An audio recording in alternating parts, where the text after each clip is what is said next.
खुदावंद यीशु मसीह की सलामती आपके साथ हो। आज 9 मार्च 2024 है। मत्ती रसूल की मार्फत लिखी गई इंजील मुकद्दस के आयत बायत तफसीरी मुताला को जारी रखते हुए आज हम 22वें बाब की 21वीं आयत पर गौर करेंगे और इसमें जो लिखा है, उन्होंने उससे कहा, कैसर का।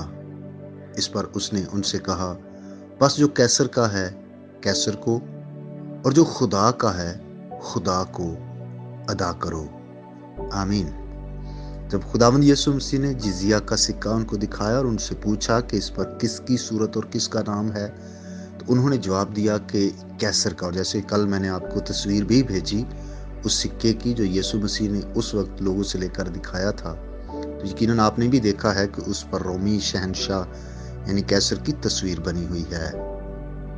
अब खुदावंद यीशु मसीह ने इसी से नुक्ता निकाला कि कैसर को जिजिया देना रवा है। यीशु मसीह ने कहा कि जो कैसर का है कैसर को अदा करो। उसने ये नहीं कहा कि दो, क्योंकि उनका सवाल ये था कि जजिया देना रवा है या नहीं। जो खुदावंद यीशु मसीह ने जवाब दिया उसका मफहूम ये है कि वापस करो, क्योंकि जो रोमी शहनशाह है वो आपको कारोबार के मौके देता है, वो आपके बटवे भरता है, तो उसको आपके बटवों पर इख्तियार भी है।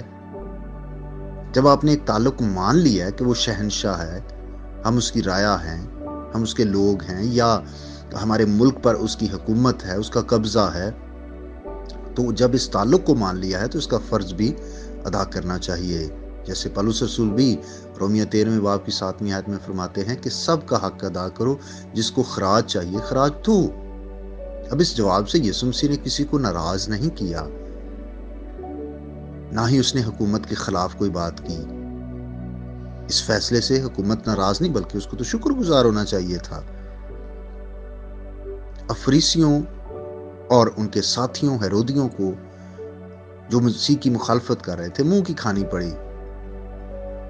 अब ये बात हम सीखते हैं इस बात से कि मसीहत मुल्की हुकूमत की दुश्मन नहीं बल्कि हिमायती होती है, वो कोई भी हुकूमत क्यों ना हो।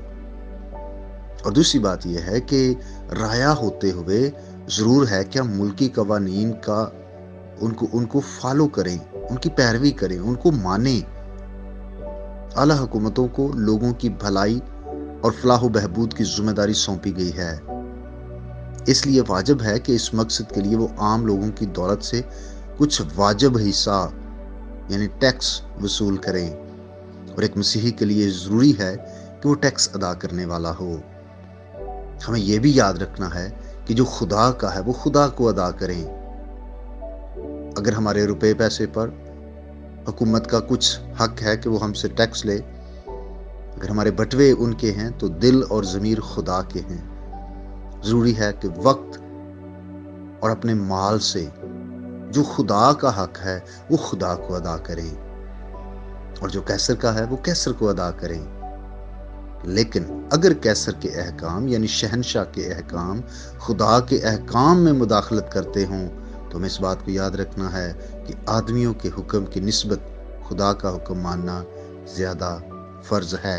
इसलिए अच्छे शहरी होते हुए कवानीन का एहतराम करें, उनको फॉलो करें, टैक्सेस अदा किया करें, और सबसे बढ़कर जो खुदा का है वो खुदा को अदा करें, यानी खुदा को वापस करें।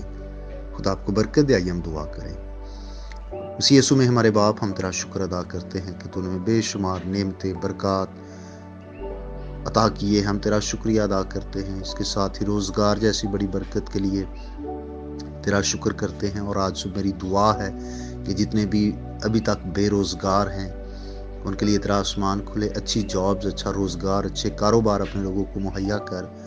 और ए कादर मुतलक खुदा, मैं दुआ करता हूँ जो बीमार, कमज़ोर और लाचार हैं, यीशु मसीह के नाम से उन्हें शिफा बख्श दे। उन तमाम भाइयों और बहनों के लिए जिन्होंने दुआ करने के लिए कह रखा है, इज्तिमाई तौर पर मिन्नत करता हूँ खुदा, हर एक पर रहम कर, शिफा, सेहत, तंदुरुस्ती और सलामती अता कर। आज का दिन हम तेरी फर्मा बरदारी में बसर कर सकें, यीशु मसीह के नाम से आमीन। मेरा नाम पास्टर बिशारत है और यह पैगाम आपको इवेंजेलिकल चर्च अटक की तरफ से भेजा गया। तक हमारा चैनल सब्सक्राइब नहीं किया तो अभी सब्सक्राइब करें और बेल आइकॉन को क्लिक करके हमारी लेटेस्ट वीडियोस के बारे में अपडेट जानें।